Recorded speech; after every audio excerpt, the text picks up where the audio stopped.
Hello everyone. मैं मिथुन सिंह स्वागत करता हूं आप सभी का। आशा करता हूं आप सभी बहुत अच्छे होंगे। एनबीएस टीजीटी का एग्ज़ाम 28/11/2022 का जो पेपर कंडक्ट हो चुका है, सीबीटी यानी कि जो कंप्यूटर बेस्ड टेस्ट था वो कंडक्ट कराया जा चुका है। आज के मॉर्निंग शिफ्ट के साथ साथ नून और इवनिंग वाली जो भी शिफ्ट के एग्ज़ाम हुए हैं उसके एनालिसिस के द्वारा आपको बताई जाएगी कि क्या क्या क्वेश्चन पूछा गया था और किस किस टॉपिक को तो डेफिनेटली आपको पढ़कर जाना चाहिए। आने वाले एग्जाम के पॉइंट ऑफ व्यू से क्या क्या चीज़ें इंपॉर्टेंट रहने वाली है, इस वीडियो में आपको सारी बातें बताई जाएगी। आगे बढ़ें उससे पहले आप लोगों से रिक्वेस्ट है, चैनल को सब्सक्राइब करके घंटी वाला बटन जरूर दबा दें। और आप लोगों से क्वेश्चन मैं पूछूंगा, हो सकता है कि एंटोसाइनो में इंग्लिश के लिए सारे लोगों से ये क्वेश्चन पूछा भी जा सकता है। आपको बस ये बताना है, देखिए मैं एक वर्ड लिख रहा हूँ PERISH, इसका क्या मीनिंग होता है। इसका मीनिंग आप लोग नीचे कमेंट करके बताइएगा। इंग्लिश टू इंग्लिश भी लिख सकते हैं, हिंदी टू हिंदी भी लिख सकते हैं। तो चलिए आगे देखते हैं। यहाँ से देख लीजिए, एनबीएस टीजीटी का एग्ज़ाम कंडक्ट हो चुका है। जिनका पीजीटी का एग्ज़ाम होने वाला है ना, उनके लिए है, यहाँ से मेरी ईमेल आईडी और इंस्टा आईडी आपको दिख रही होगी। yourmithunsingh@gmail.com पे आप मुझे मेल कर सकते हो। If your Instagram then do follow me @imithunsingh। अब आप बोलोगे कि आपसे संपर्क क्यों किया जाए, why we have to contact you. देखिए इसका रीज़न सिंपल सा है। अगर आप पीजीटी का पेपर देने वाले हो, जो कि previous year question paper NBS के, DSSB के और भी अलग अलग जो इंस्टीट्यूट के इंपॉर्टेंट पेपर हैं, प्रीवियस ईयर पेपर हो चुके हैं, वो आप मुझसे परचेज कर सकते हो 99 में। और साथ में लास्ट मिनट रिवीजन का नोट्स भी आप मुझसे ले सकते हो। चलिए ये तो हो गई मेरे और आपके काम की बात। अब बात करते हैं रिव्यू की। तो देखिए 1 बाय 1 मैं सारे सब्जेक्ट का रिव्यू करूँगा। सबसे पहले नंबर पर आएगा CDP।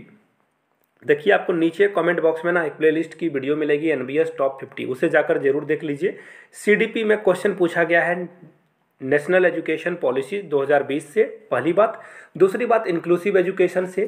तीसरा जो क्वेश्चन आया हुआ है आरटीई एक्ट के द्वारा। और साथ में देखिए बिल्कुल जो सिचुएशनल क्वेश्चन है, सिचुएशन पे बेस्ड क्वेश्चन है कि रोहित एक लड़का है जो कि क्लासरूम में पढ़ते समय वो बाहर की ओर देखता है। और एक और क्वेश्चन ऐसा आया हुआ था कि नैना जो है वो क्लास में होमवर्क करके नहीं लाती है, तो ऐसे सिचुएशन में टीचर को क्या करना चाहिए। 4 ऑप्शंस थे, तो इस तरह के क्वेश्चन पूछे गए थे। और एक बच्चा 9 को 6 पढ़ लेता है, W को M पढ़ लेता है, तो ये कौन सी बीमारी है। आप लोग नीचे कमेंट करके बताइएगा। डिसलेक्सिया, डिसग्राफिया, डिसकैल्कुलिया, ये सब सारे जो है एफेजिया, ये सब पढ़कर आपको जाना है। इस तरह के क्वेश्चन पूछे गए थे। CDP में ये सब क्वेश्चन थे। कोहलर, प्याजे, वाइगोस्की, गार्डनर, ये जो इंपॉर्टेंट साइकोलॉजिस्ट हैं, इनको आपको पढ़कर जाना है। कुछ और चीज़ें जो आई थी उसके बारे में बात करते हैं। सीडीपी के नॉर्मल ही क्वेश्चंस थे, बिल्कुल इजी वाले क्वेश्चन थे, बिल्कुल इसे आसान भाषा में ऐसा समझ लो आप। अब बात करते हैं सीडीपी के बाद रीजनिंग की। तो रीजनिंग में देखिए कोडिंग डिकोडिंग आया था, यानी कि ऐसे नंबर वाले 2 के बाद 4 आ रहा है, 4 के बाद 6 आ रहा है, ऐसे क्वेश्चन आए नहीं थे लड्डू वाले, बट ऐसा क्वेश्चन पूछा गया था नंबर वाले। और क्वेश्चन क्या पूछा गया था, क्वेश्चन में आपको देखिए रीजनिंग में आपको ब्लड रिलेशन देखने को मिला था। ब्लड रिलेशन के कुछ क्वेश्चंस थे। सिटिंग अरेंजमेंट वाला कि एक सर्कल में 8 दोस्त मिलकर बैठे हैं, ये इसके बगल में है, ये इसके बीच में है, ऐसा ऐसा क्वेश्चन सिटिंग अरेंजमेंट से भी क्वेश्चन पूछा गया था। और ये तो रीजनिंग के इंपॉर्टेंट क्वेश्चन हो गए जो मैंने आप लोगों के साथ जो है डिस्कस कर ली। क्वेश्चन ऐसा भी पूछा गया था, ये तो रीजनिंग की बात हो गया। मैथमेटिक्स के बारे में एक्चुअली इसके बारे में बात कर लेते हैं, मैथमेटिक्स नहीं इंग्लिश के बारे में बात कर लेते हैं। इंग्लिश जनरल का जो पेपर था उसमें आपको एंटोसाइनो पूछा गया था, तो डेफिनेटली कुछ इंपॉर्टेंट एंटोसाइनो वर्ड जरूर कर ले।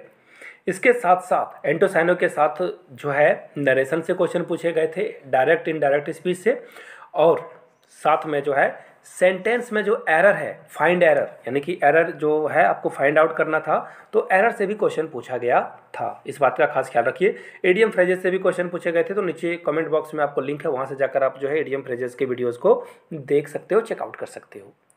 तो ये इंग्लिश की बात हो गई। हिंदी में मुहावरे, लोकोक्तियाँ पूछी गई थी। हिंदी में संधि विच्छेद, समास। संधि और समास को प्लीज़ आप लोगों से हाथ जोड़ के आपके पैर पकड़ देता हूँ, इसे जाकर जरूर पढ़ लेना, आपके काम की ये चीज़ें हैं। हिंदी में संधि और समास करके जाइए, बहुत काम आपको जो है मिलने वाला है। ये इंपॉर्टेंट है। कर्मधारय बहुब्रीहि समास के बीच का अंतर, चौपाया है ना, चौराहा है ना, लंबोदर, ये सब क्वेश्चन आपको जरूर कर लेने चाहिए। ये तो हिंदी की बात हो गई। अब हम लोग बात, एक्चुअली पैसेज से भी क्वेश्चन आए थे, हिंदी और इंग्लिश दोनों में। पैसेज से तो क्वेश्चन आते ही आपको पता ही है, पैराग्राफ से, तो पैसेज को भी आप लोग प्रैक्टिस कर लेना। हिंदी, इंग्लिश, सीडीपी, रीजनिंग की मैंने बात कर ली। अब बात करते हैं जीके और सीए की। देखिए जीके से भी कुछ क्वेश्चन आए थे। जीके से प्रेसिडेंट के बारे में क्वेश्चन पूछा गया था। करंट अफेयर्स में आपसे क्या क्वेश्चन पूछा गया था? करंट अफेयर्स में इंडिया और ऑस्ट्रेलिया के बीच में कौन सा युद्ध अभ्यास हुआ था? आर्मी पब्लिक स्कूल की एक वीडियो मैंने बनाई है मिलिट्री एक्सरसाइज, तो मिलिट्री एक्सरसाइज वाली वीडियो को जाकर खोज कर देख लीजिए। आपको प्लेलिस्ट में भी मिल जाएगा एपीएस करंट अफेयर्स, वहाँ से जाकर देख लीजिए।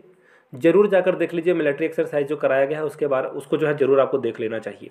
तो मिलिट्री एक्सरसाइज से क्वेश्चन पूछा गया था, फॉरेन अफेयर से भी क्वेश्चन पूछे गए थे, और जो एनसीईआरटी का फुल फॉर्म है, इसके जो अध्यक्ष हैं, ये सब चीज़ों को आपको देख लेना चाहिए। इसरो के जो चीफ हैं वो कौन है, इस तरह के क्वेश्चंस एग्जाम में पूछे गए थे। ओवरऑल 28/11/2022 का पेपर मॉडरेट था। बात करें अगर सब्जेक्ट की, तो अगर आपको उसके लिए डेडिकेटेड किसी सब्जेक्ट का वीडियो चाहिए तो नीचे उस सब्जेक्ट का नाम आप लिख दीजिए, तो मैं उस पर डेडिकेटेड वीडियो ला दूंगा। वीडियो को आपने यहाँ तक देखा, इसके लिए आपका बहुत बहुत शुक्रिया। Have a good day.